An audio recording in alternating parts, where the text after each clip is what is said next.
자, 또, 이제, 새로운 작가 갖고 만나야 되겠죠. 지난번에, 셰익스피어를 했는데, 나는 전번에 했던 강의 자료와 내가 좀 생각한 거, 그리고 최신의 아티클 몇 개를 보고서 에세이가 아니라 논문을 하나 썼어요.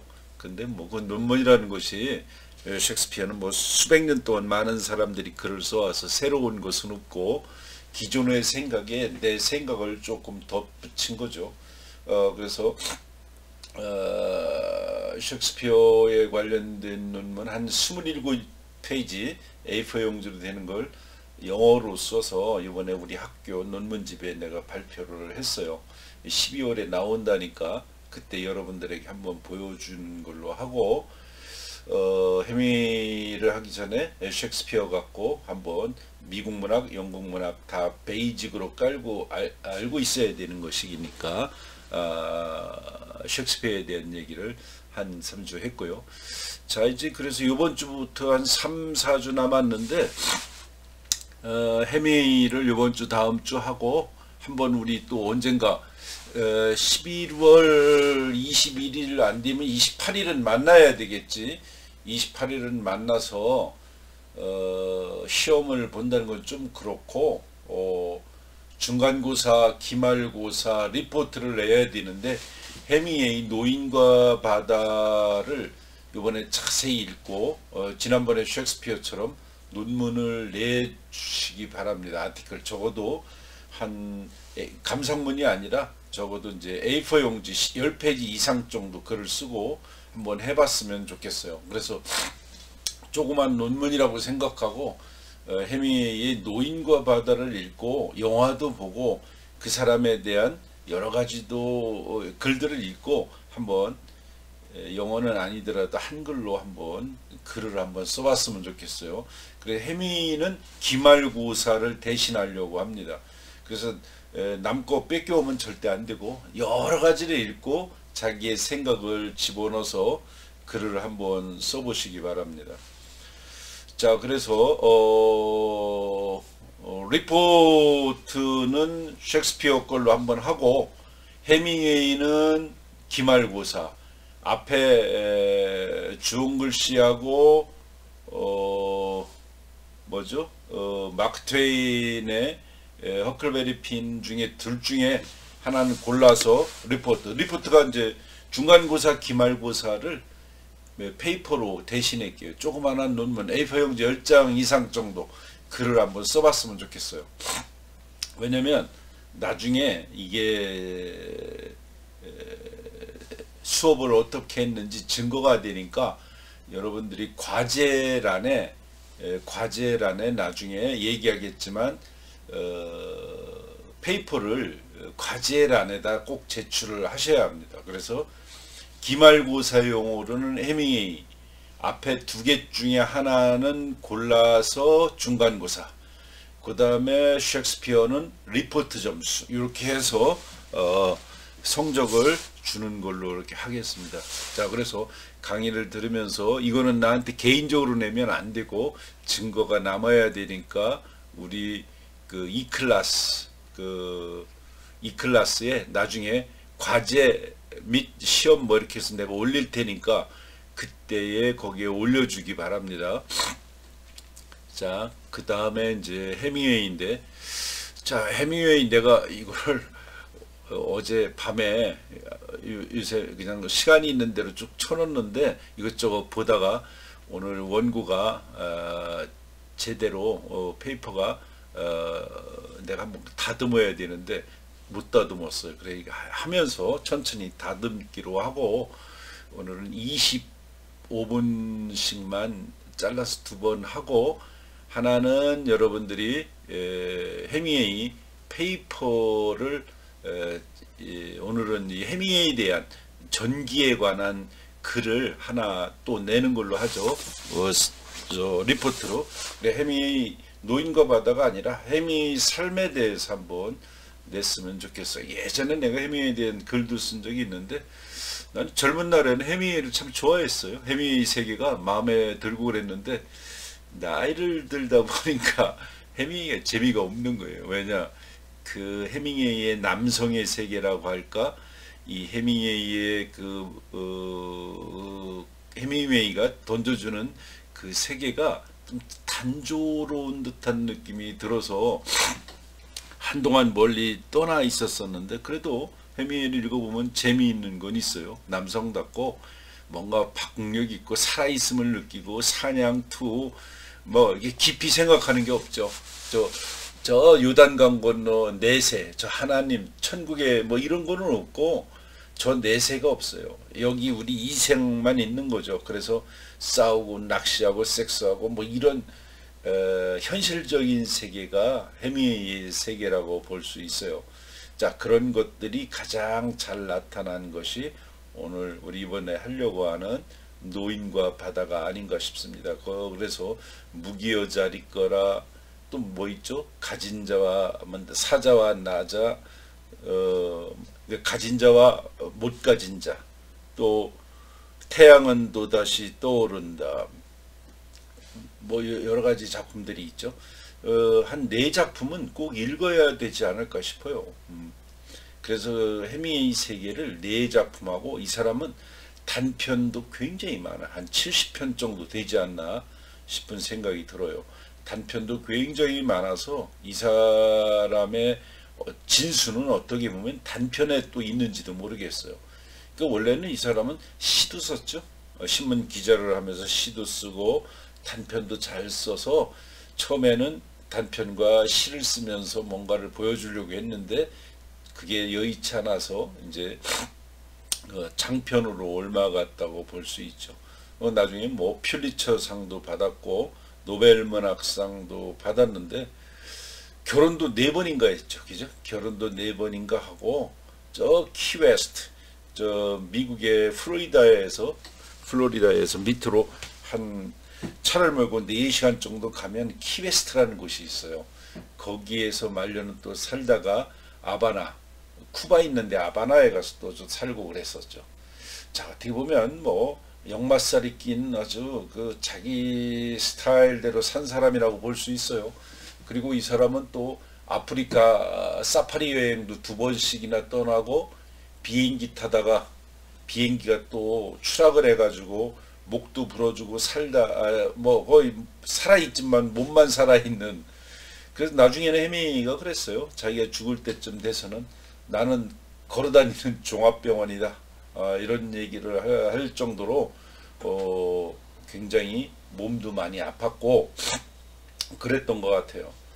그래서 나중에는 뭐 이 사람 아버지도 사실 엽총 자살을 했는데, 이 죽는 방법도 이게 잘 생각해야 되려나 봐. 자식이 또 따라하는 것 같아. 해밍웨이도 나중에 엽총 자살을 했죠. 이 사람 사진을 보면 재밌어요. 글 쓸 때는 꼭 저쪽 따뜻한 지역에 있어서 그런지 다 빨가벗고 타자기 앞에 있는 사진이 어디서 내가 본 기억이 있는데, 하여간 독특한 남성다운 뭐 이런 세계관을 보였던 사람이 아닌가. 또 이 사람 책 중에 내가 갖고 있는 것이, 우리나라에 이 해밍웨이를 처음 많이 연구한 사람은 김병철 교수님이라고 있어요. 좀 돌아가셨는데, 나는 이제 그분한테 예전에 이 강의도 듣고 그래서 이 해밍웨이에 대한 삶을 대학 때 굉장히 동경하고 그랬었어요. 그런데 우리나라 1세대 해밍웨이를 들어와서 아주 우리나라에 이렇게 쫙 전파한 사람이 김병철 교수였는데, 뭐 지금은 노인이 돼서 돌아가셨지만, 그분한테 해밍웨이가 누군가 대학 때 잘 70년대에는 좀 그랬었죠. 근데 지금 보니까 뭐 많은 연구자들이 나타났고, 요새는 소수만 교수가 어니스트 해밍웨이 그 인생과 작품 세계라고 출판사 동인에서 나왔어요. 어니스트 해밍웨이, 이름이 소수만 교수예요. 책을 내가 지금 들고 있는데 몇 페이지 되나 보니까 600페이지가 되네요. 600페이지가 되고 그렇습니다. 굉장히 큰 작품에 전기 비슷하게 썼는데, 어쨌든 해밍웨이 삶과 문학을 뭐 여기저기서 내가 두서없이 끌어다가 해미를 얘기하려고 했는데 오늘 이걸 좀 교정하면서 천천히 보도록 하겠습니다.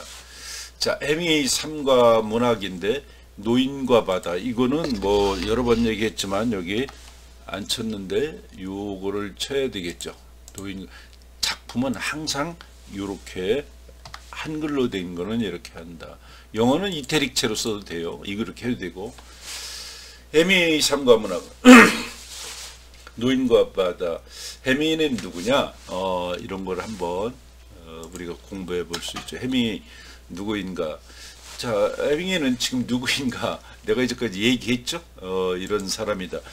난 이 사람의 일리노이주에 가면 오크 파크가 있어. 이 사람의 그 생가가 있는 데는 한번 가본 적이 있어요.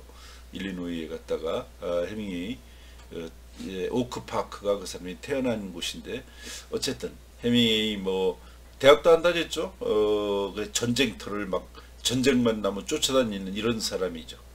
20세기 영미 문화권뿐만이 아니라 세계 문대에서도 그때 가장 영향력 있는 작가였어요.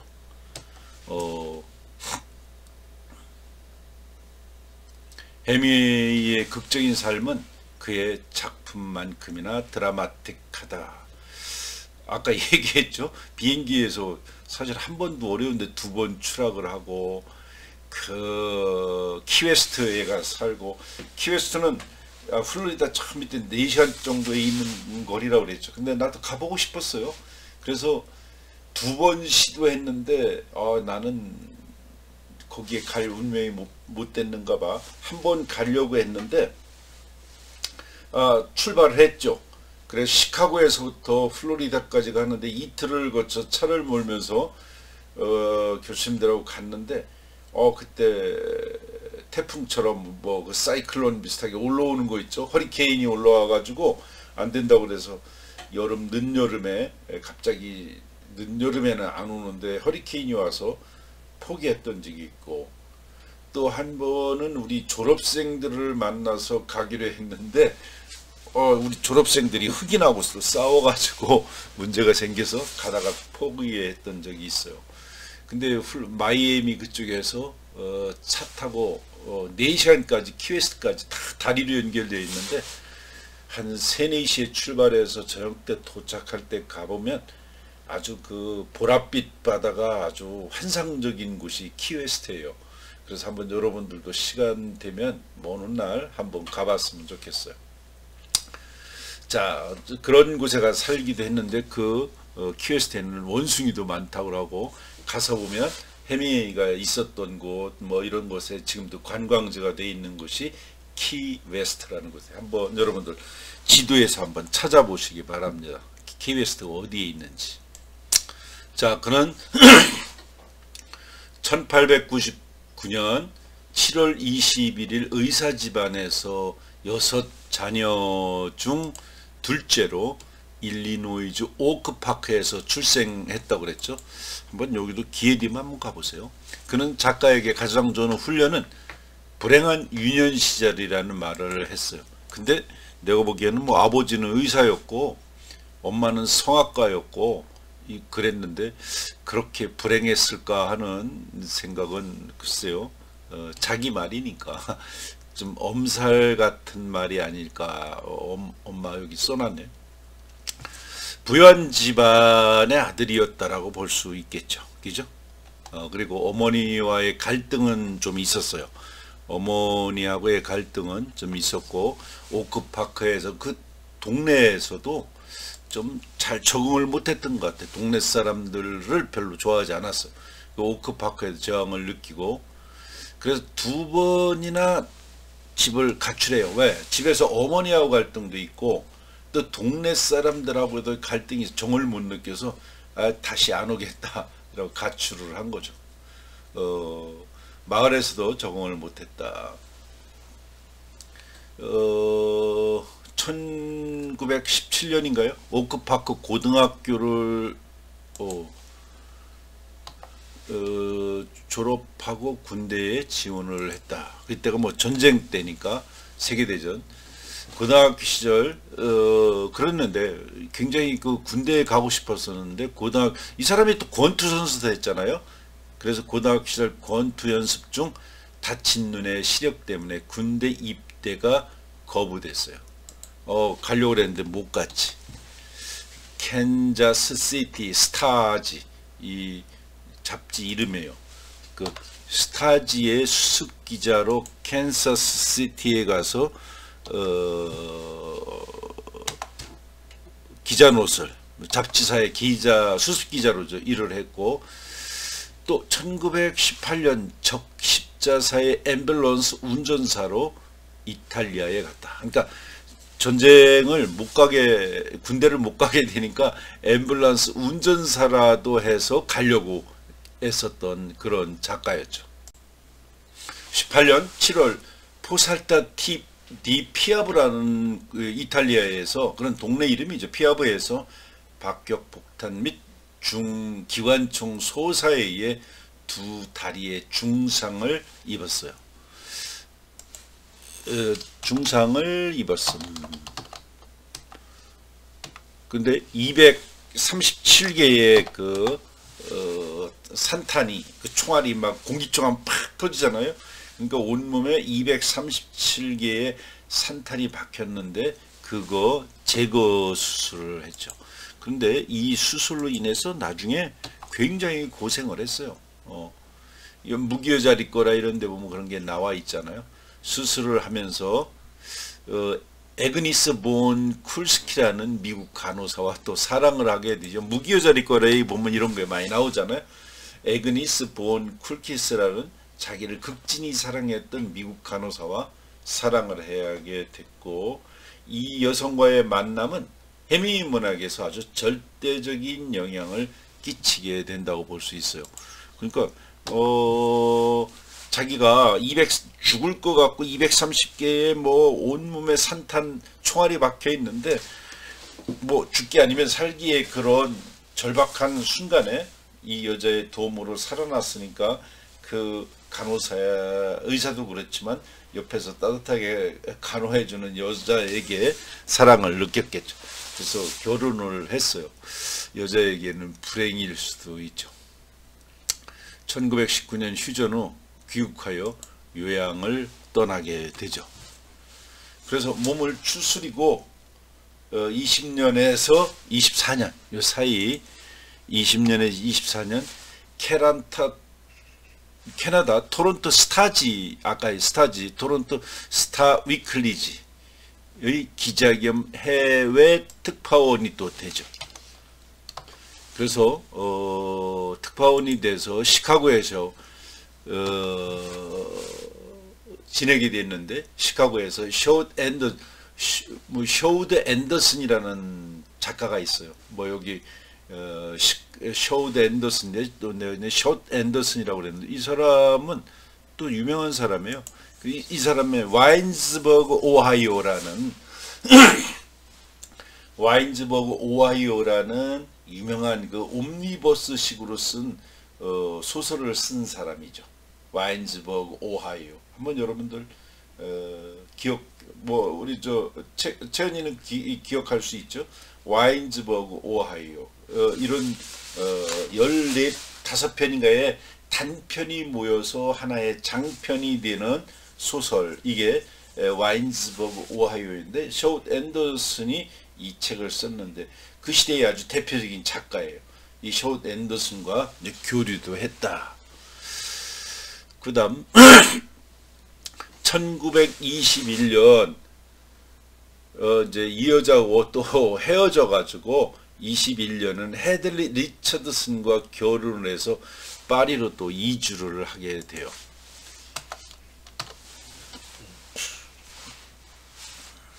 그러니까 이제 처음에 만났던 몸도 좀 낳고 아파서 매달렸던 쿨스키라는 간호사와 결혼을 해서 이렇게 살다가 이제 좀 몸이 나니까 그 여자를 또 싸우게 되고 뭐 이렇게 해서 헤들리 리처드슨이라는 여자와 결혼을 해서 파리로 가게 돼요. 그때는 파리의 파리가 예술의 메카였는데, 성지였는데, 그때에 유럽에 네노라 하는 피카소라든가 뭐 제임스 조이스도 있었고 많은 사람들이 다 파리에 모였어요. 블룸스베리 그룹이라는 게 그거죠. 영국 문학사 시간에 나오는데 누구죠? 그 유명한 여자 나만의 방 등대로 버지니아 울프가 중심이 돼서 사랑방처럼 뭐 예술 문화 뭐 이런 사람들이 모여서 삶이 뭔지 예술이 뭔지 아름다움이 뭔지 이런 얘기를 굉장히 논의하고 뭐 이랬던 시절이죠. 그때에 파리가 그랬는데 해밍웨이도 그렇다. 지금도 뭐 파리가 그렇죠. 뭐 늘 옛날부터 파리는 예술과 아름다움 이런 것에 늘 센터였어요. 지금도 일본의 중년 여성들이 파리 신드롬이라는 게 있죠. 파리는 멋지고 아름답고 그곳에 가서 한번 살고 싶다. 그 파리가 예술, 영혼의 이상향 같은 곳이었는데 가서 보니까 뭐 깡패 같은 놈도 있고 뭐 사기꾼도 있고 가보니까 그냥 지저분하고 그래 환멸을 느껴서 어떤 자살도 하는 여자도 있죠. 그게 뭐라고 그래요? 파리 신드롬인가 뭐 그런 얘기가 있잖아요. 자, 어쨌든 그때가 이런 예술의 메카였던 곳이 파리였다. 1923년에 3편의 단편과 10편의 시를 프랑스 디중에서 처음으로 출간해요. 그러니까 이 사람은 소설 아까 얘기했지만 장편 소설보다는 시라든가 단편 소설을 출간을 해서 뭔가를 하려고 그랬고 1926년에 태양은 다시 떠오른다. 이게 이제 유명한 소설이죠. 태양은 다시 떠오른다. 한번 여러분들도 읽어봤으면 좋겠어요. 이거 굉장히 중요한 소설이에요. 첫 소설이기 때문에 장편 소설이기 때문에 자 이거를 출간해서 이제 세상에 이름을 알리기 시작한 거죠. 또 그와 함께 파리에 살던 헤들리라는 여자와 이혼을 했어요. 이런 사람 만나면 여자들 문제지. 파리의 보고 잡지사에 근무하는 패션 작가이자 폴린 파이어와 결혼을 이제 3번째로 합니다. 자, 그래서 이 여자하고 또 패션 작가하고 또 결혼을 해서 28년에서 38년간 아까 얘기했던 플로리다주 키웨스트로 이주를 해요. 또 여기에 가서 이주해가지고 새로운 삶을 또 살게 되는 거죠.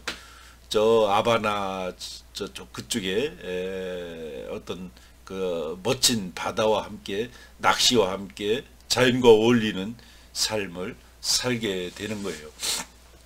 그래서 이제 키웨스트에 가서 노인과 바다에 관한 얘기를 그 쿠바의 어떤 노인에 관한 얘기를 들었다고 하죠. 그래서 그걸 가지고 자기의 상상력과 어느 동네의 얘기가 어느 동네의 어부의 얘기를 들어서 그걸 갖고 쓴 것이 노인과 바다라고 하죠. 그래서 자연과 어울리는 모습. 그런데 28년에는 아버지가 자살을 합니다. 총으로 자살했다고 그러죠. 29년에는 무기여 잘 있어라, 뭐 잘 있거라, 잘 있어라, 뭐 다 번역 가능하죠. 근데 우리나라의 초창기 번역은 잘 있거라로 한 거야. 무기여 잘 있거라를 출간해서 첫 상업적 성공을 거두죠. 첫 4개월 만에 8만 부가 판매가 됐는데 엄청난 거죠. 그래서 돈을 좀 벌었다. 그러니까 이 돈을 벌으니까 33년부터 34년 아내 폴린 파이어와 함께 유럽 및 동아프리카 수렵여행을 떠나요. 이때 미국이 대공황기였고 자기의 돈도 있었지만 아내가 돈이 많았던 모양이에요. 패션 작가였고 그래서 아내의 돈으로 또 수렵여행을 떠나죠. 이렇게 수렵여행하는 것이 이 여행이 여러 작품에 나타나죠. 36년부터 37년 North American Newspaper Alliance 특파원으로 스페인 내전을 취재해요. 그래서 NANA라고 그러죠. 이 잡지의 특파원으로 스페인 내전을 취재하고, 그래서 누구를 위하여 종을 울리나, 40년에 누구를 위하여 종을 울리나, 이런 작품을 출간하게 됩니다. 누구를 위하여 종을 울리나, 이게 이제 40년에 나오게 되고, 또 폴린과 이혼하고 마사 게론과 네 번째인가요? 세 번째인가? 약간 결혼을 하도 많이 해서 이제 결혼을 세 번째를 하고 그러죠. 근데 이 사람의 특징은 결혼할 때마다 장소를 옮겨요. 그 집에서 그 동네에 안 살아. 쿠바나의 아바나 교회로 이주를 해요. 피앙카 비기아라는 동네로 아바나 쪽으로 이주를 했고, 43년에서 45년 신몇 잡지의 특파원으로 또 취재를 하게 됩니다. 자, 여기까지 끊고 그 다음부터 또 해볼게요.